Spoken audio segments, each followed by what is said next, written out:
Welcome back to The Big Picture. I'm Thom Hartmann. Coming up in this half hour, if you go to church on Sundays, you don't expect to hear a sermon about why one political candidate is better than another. So why are nearly 1,000 religious leaders now deciding to trash the separation of church and state and openly endorse political candidates? Also, did you know that you can donate money through credit card machines at churches in Sweden? Or that banking in Kenya means texting on a cell phone? Is the world headed for a digital economy? And if so, why might that be good news for the poor and impoverished? And there are a lot of big ideas flying around this election cycle, but which ones are going to help working people? And which ones are going to leave the middle class in the dust as the wealthy Romney-rich level elite continue to thrive? I'll tell you in tonight's Daily Take.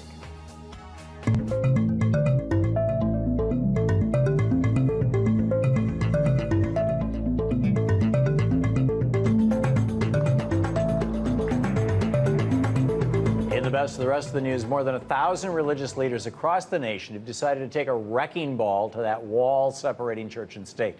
The conservative group Alliance Defending Freedom has scheduled what they are calling Pulpit Freedom Sunday for October 7th, when church leaders across America will devote their sermons to the election and campaign on behalf of mostly right-wing political candidates.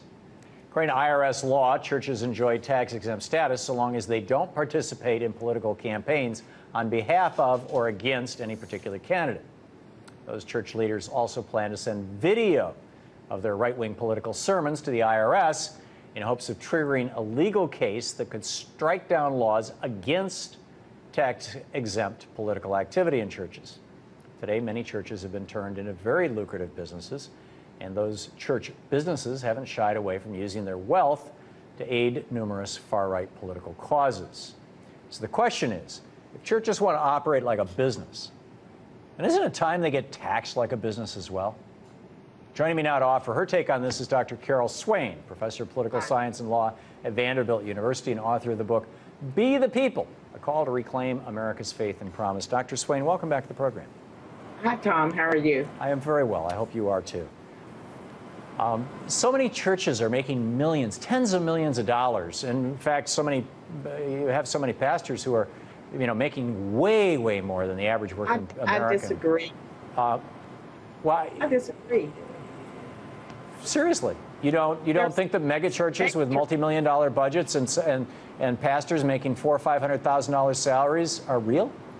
I don't think that's the norm. There are some mega churches in most cities, but the average church, the pastor is not making millions of dollars, nor do I believe they are preaching from the pulpit, telling their congregants who to vote for. Mm-hmm. But I have noticed that there are more pastors now trying to instruct their congregations about biblical principles and telling them that they're responsible for their vote and that they should make sure that the candidate they support line up with biblical principles. And they're also saying you're electing a president, not a pastor.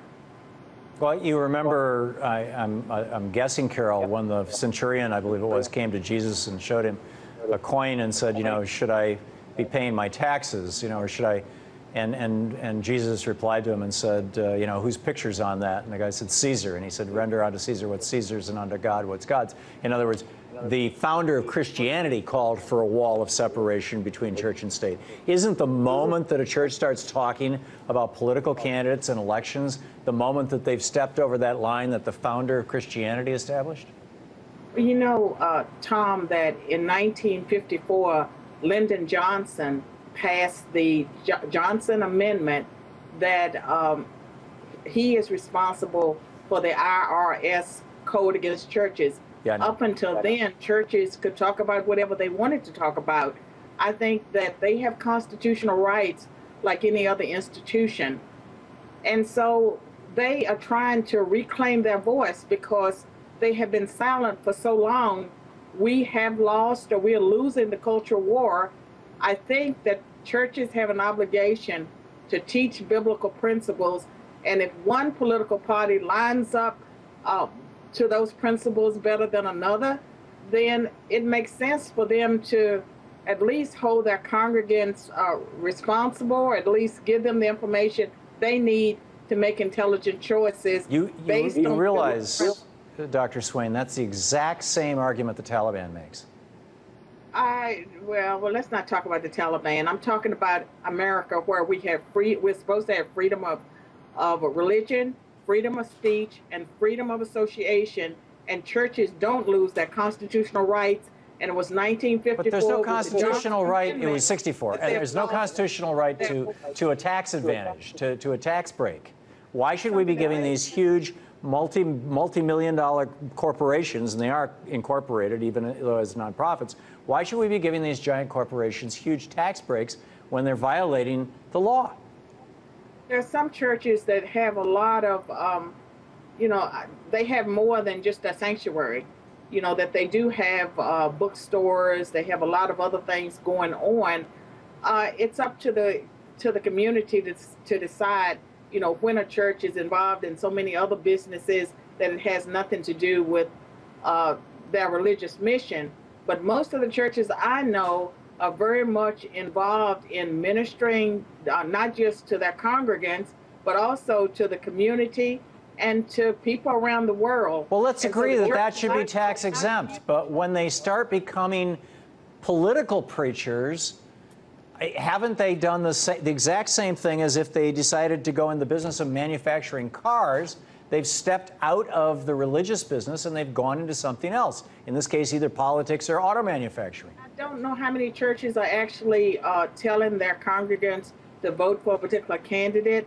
I know at my church, my pastor is not telling us to vote for a particular political party or candidate, but he is instructing us about biblical values and principles and telling us that we're responsible for how we use our vote. He's telling us that we're responsible for how we use our vote, and we're not a mega church, and the money that goes into the church, we see how it's being used, and it's being used for good purposes. Yeah, well, I'm all in favor of the good purposes. I'm just, politics is basically a business of speech. And so it seems that I'm with you on free speech, but I'm not with, the tax code is not a constitutional right. There's not a constitutional right not to pay taxes. That it was Lyndon Johnson that got that amendment through? And it was I know. He was tired of the churches beating up on him. I'm totally with you on that. LBJ did that in '64, basically to get the churches to stop picking on him. Does that bother you that the churches had that right up until 1954? 64, yeah.